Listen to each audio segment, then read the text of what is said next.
43편 7절에서 12절 말씀을 가지고 피곤할 때 하나님께 드리는 기도, 이런 제목으로 말씀을 나누려고 합니다. 우리 제목을 한번 크게 한번 외치십시다. 시작. 피곤할 때 드리는 기도. 현대를 살아가는 우리들은 정신없이 바쁘게 살아갑니다. 우리가 흔히 이렇게 바쁘게 살면서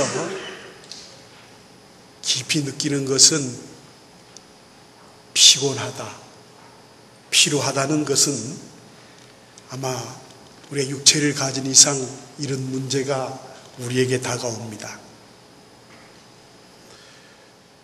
이 피곤하다, 피로하다는 말은 육체와 정신과 영적 상태를 포괄하는 문제이기 때문에 이 문제를 단순하게 우리가 설명할 수 없습니다. 일반 의학에서는 피로를 정신적 피로와 육체 피로, 중추 피로와 말초 피로, 그리고 급성 피로와 만성 피로 등으로 구분을 합니다. 이 피로는 그 단계가 지날수록 심해집니다. 첫 단계에서 자금 능력의 저하의 현상이 일어납니다. 그리고 두 번째 단계에서는 자금 능력의 저하는 물론 자신의 의지로는 막을 수 없는 피로감이 나타납니다. 셋째 단계는 작업을 중단하고 휴양을 해야 할 그런 단계가 되고, 네 번째 단계에 접어들게 되면 심신 기능이 변조가 일어날 뿐만 아니라 만성 피로가 되어서 회복하기가 대단히 어렵다는 것이 의학자들의 말입니다. 이 피로로 나타나는 증상이 여러 가지이지만은 대개는 두통, 현기증, 변비, 식은땀, 소변 분비의 이상, 권태, 무기력, 자율신경이나 장기 기능의 변조 등으로 나타난다고 합니다. 그래서 많은 사람들, 의학자들은 한마디로 이 피로는 만병의 원인이며 건강의 최대의 적이라는 것입니다. 그래서 의사들은 이 피로를 고치는 1차적 방법은 쉬운 것이라고 말합니다. 충분히 자고 먹고 기분을 전환하고 운동도 하고 여행도 하는 것이 대단히 바람직하다고 말합니다. 그러나 그런 것들로는 해결할 수 없는 피로가 있는데 우리에게 심각한 문제가 있는 것입니다. 오늘 다윗은 이렇게 고백합니다. 내 영혼이 피곤하나이다.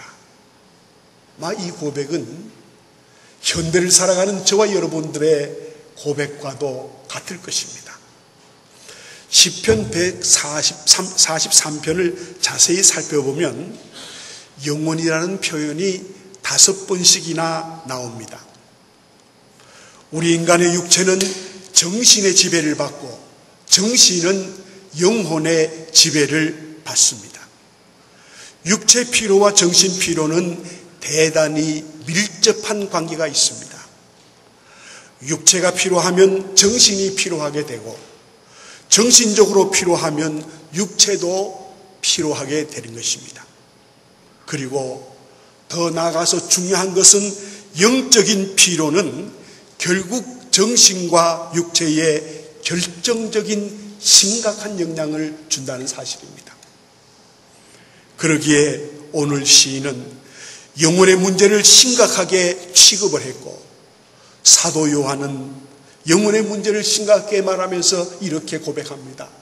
사랑하는 자여, 내 영혼이 잘됨 같이 내가 범사에 잘되고 강건하기를 원한다고 말씀을 했습니다.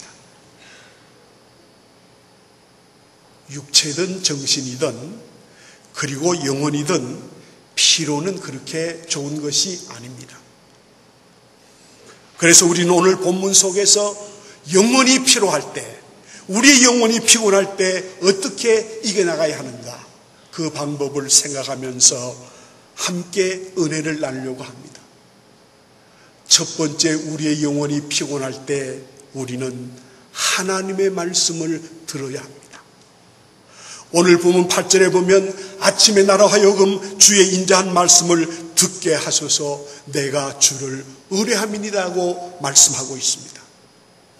아침에 주의 말씀을 듣게 해달라는 것은 하루 종일 그 말씀대로 살기 위해서인 것입니다.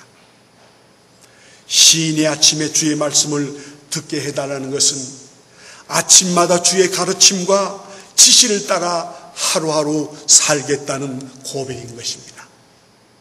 그리고 주의 말씀을 듣는 이유는 주님을 의뢰하기 때문이라고 말합니다. 여기에서 주님을 의뢰한다는 구절 속에 깊은 뜻이 숨어 있습니다. 유명한 주경학자인 웨스텐베르크는 이 구절을 이렇게 해석을 합니다. 하나님은 그에게 숨는 자를 숨겨주실 수밖에 없다는 것이라고 해석을 했습니다. 주를 의뢰한다는 말을 원문 그대로 지역하면 나를 주와 함께 숨기나이다는 그런 고백이 되겠습니다. 주의 말씀을 이른 아침에 듣는 사람, 그 말씀을 사모하고 순종하는 사람은 하나님이 숨겨주신다는 말씀입니다. 사랑하는 성도 여러분, 우리가 사는 이 땅에는 온전한 안식처가 없습니다. 온전한 피난처가 없습니다. 지금 이북에서는 김정은이가 원자 핵을 만들어서 지금 계속해서 도발을 진행하고 있습니다. 만약에 원자탄이 이 한국 땅에 떨어지면 한 대만 떨어져도 우리 모두는 몰살하고 마는 거예요. 아마 이 일을 우리가 당해보지 않았기 때문에 심각하게 깨닫지 못할 겁니다. 그러나 분명한 사실은 우리가 사는 이 땅에는 우리가 영원히 거할 안식처나 피난처가 없다는 사실을 우리가 분명히 알아야 합니다. 우리의 영원한 안식처, 우리가 분명히 피해야 할 피난처는 하나님밖에 없다는 사실을 여러분 믿으시기를 바랍니다. 그래서 이 헨스텐베르그의 해석에 따른다면 하나님이 섬겨주시는 사람에게 무슨 스트레스가 있고 걱정이 있고 염려가 있겠습니까? 여러분, 하나님이 피난처가 되면 우리는 절대 안심입니다. 우리는 걱정, 근심이 없습니다. 그러므로 여러분, 하나님께 모든 걸 맡기고 나가시는 저와 여러분들이 되시기를 주님의 이름으로 축복합니다. 위에서 언급한 대로 육체적, 정신적 피로를 푸는 방법은 쉬고 먹고 자고 마시고 여행을 떠나는 것이라면 여러분, 우리의 영혼의 피로를 푸는 방법은 무엇이겠습니까? 우리의 영혼을 어떻게 피로의 방법으로 풀겠습니까? 시인은 아침마다 주의 말씀을 듣고 주께 피하는 것이라고 그렇게 고백하고 있습니다. 제 개인의 경험으로도 이 피로를 풀기 위해서는 어디를 가느냐도 대단히 중요합니다만은 누구와 함께 가느냐는 더 중요한 것입니다.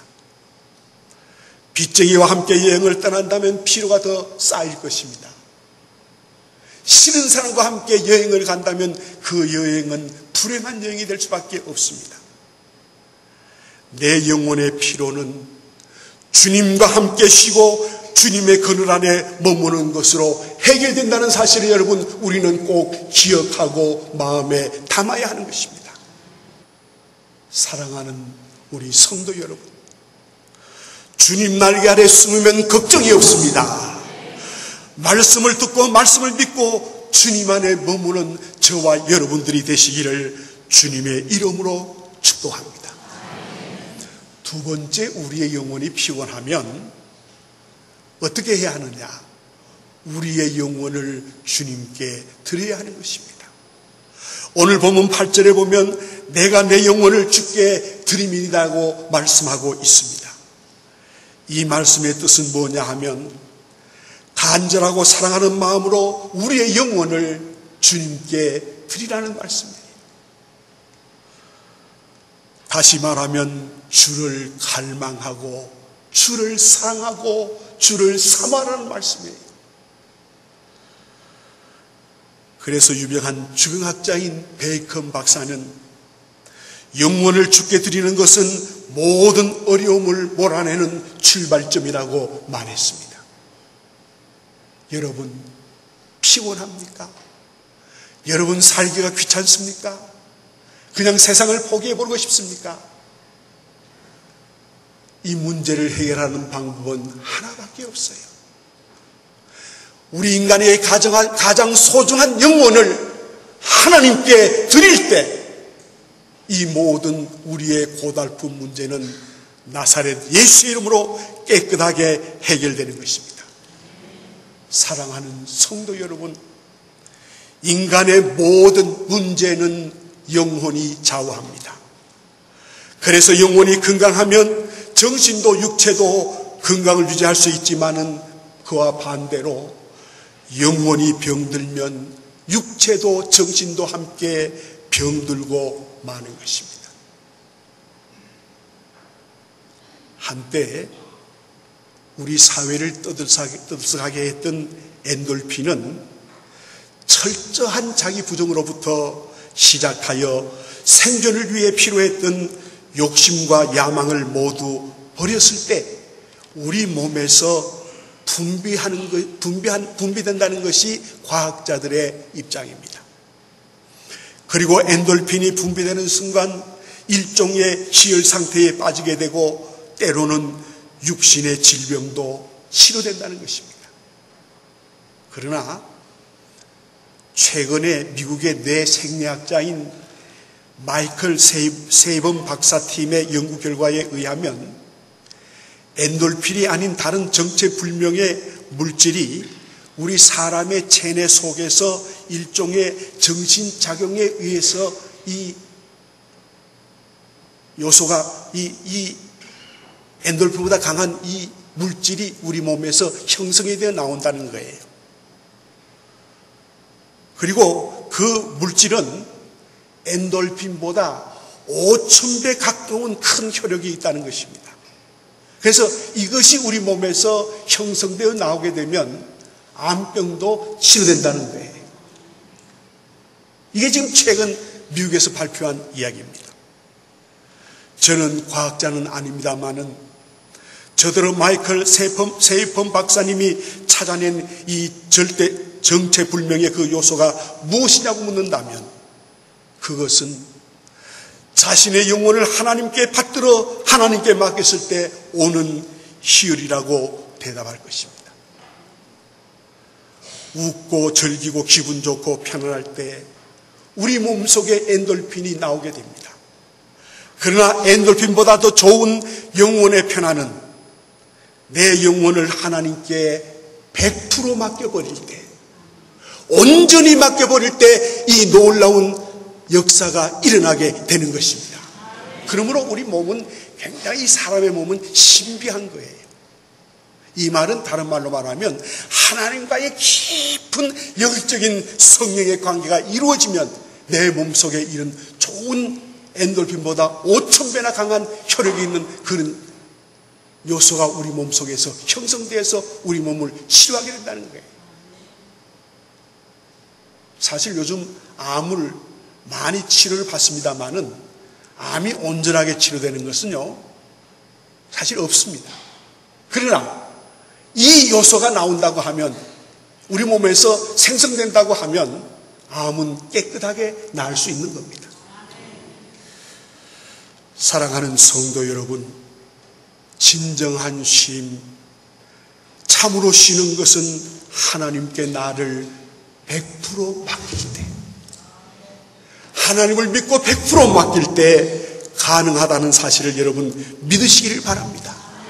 그래서 주님께서는 말씀하셨습니다. 마태복음 11장 28절에서 수고하고 무거운 짐진 자들아 다 내게로 오라. 내가 너를 쉬게 하리라. 하나님께 돌아오면 모든 피곤의 문제, 모든 피로의 문제는 다 해결될 줄로 믿으시기 바랍니다. 세 번째, 우리가 피곤할 때, 우리의 영혼이 피곤할 때 어떻게 해야 하느냐 하면 주의 인도함을 따르는 것입니다. 오늘 본문 10절에 보면 나를 공평한 땅으로 인도하소서 하고 시인은 고백하고 있습니다. 인도해 달라는 것은 무슨 말입니까? 따라가겠다는 말이에요.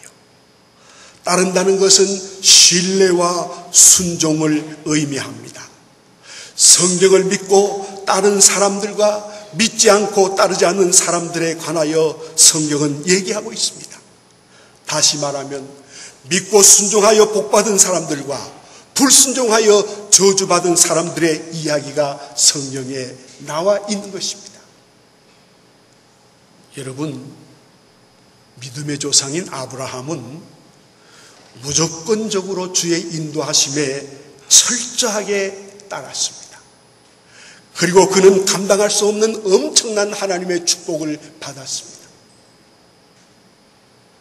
하나님께서 아브라함을 향하여 너 고향 땅 하란을 떠나라고 했을 때 아브라함은 하나님께 이유도 묻지 않았습니다. 조건도 따지지 않았습니다. 만약에 아브라함이 대들고 거역했다면 그는 가나안 땅의 주인공이 결코 될 수 없었을 것입니다.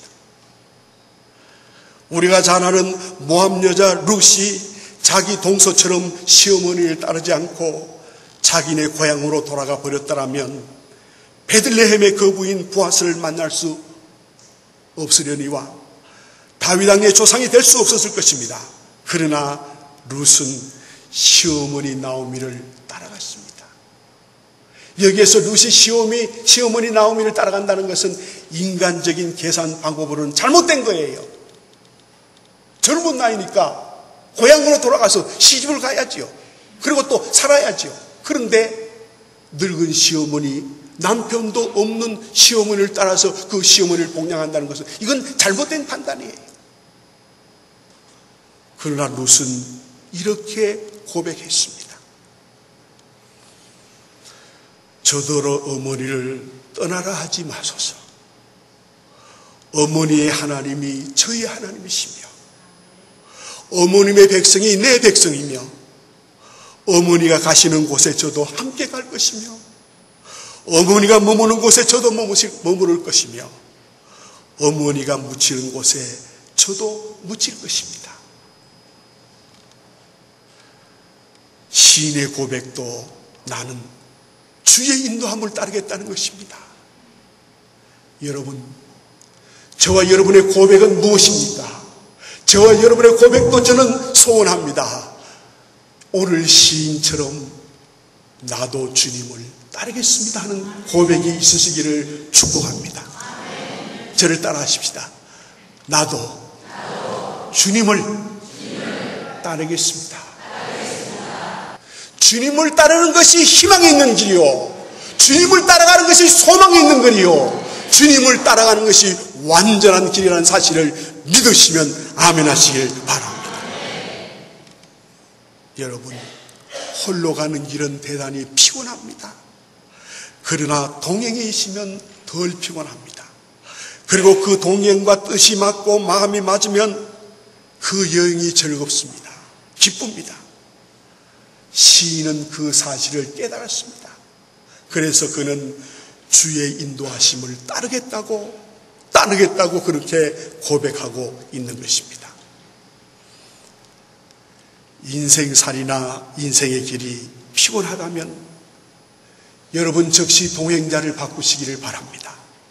그리고 인도자를 바꿔야 합니다. 그래야 그 길이 평탄하게 될 것입니다. 성도 여러분, 우리의 영원한 인도자가 누구십니까? 누가 우리를 참심을 주며 편안하게 인도하시겠습니까? 그분은 바로 주님이십니다. 주님이 우리의 영원한 인도자이신 것을 여러분 꼭 마음에 새기시기를 바랍니다.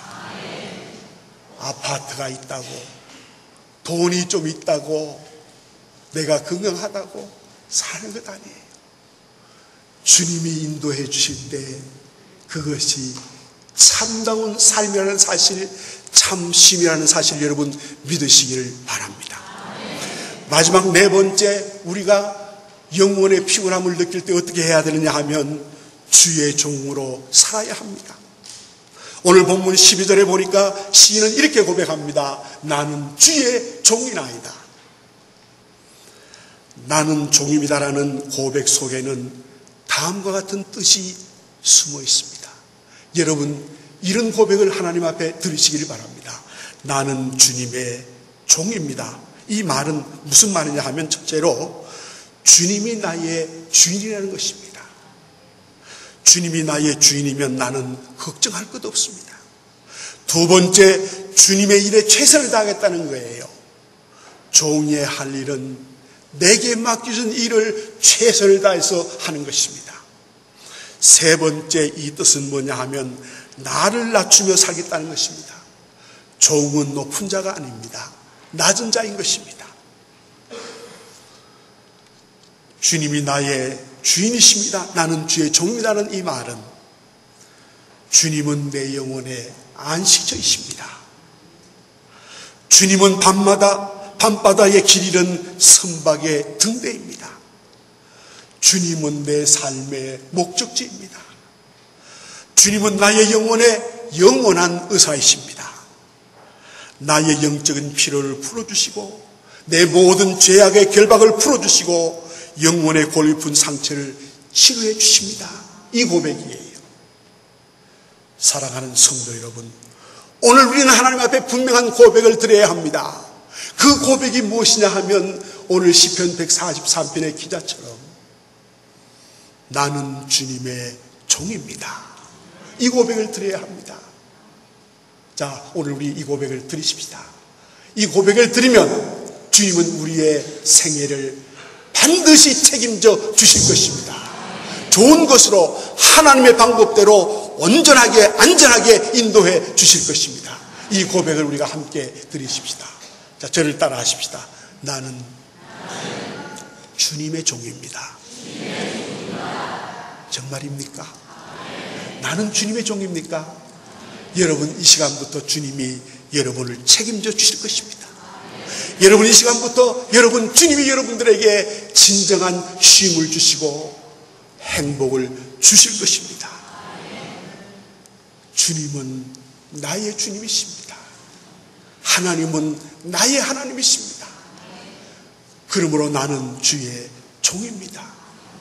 이 고백이 우리가 이 땅에서 숨쉬는 동안 하나님 앞에 드려지는 고백이 되시기를 축복합니다. 축복합니다.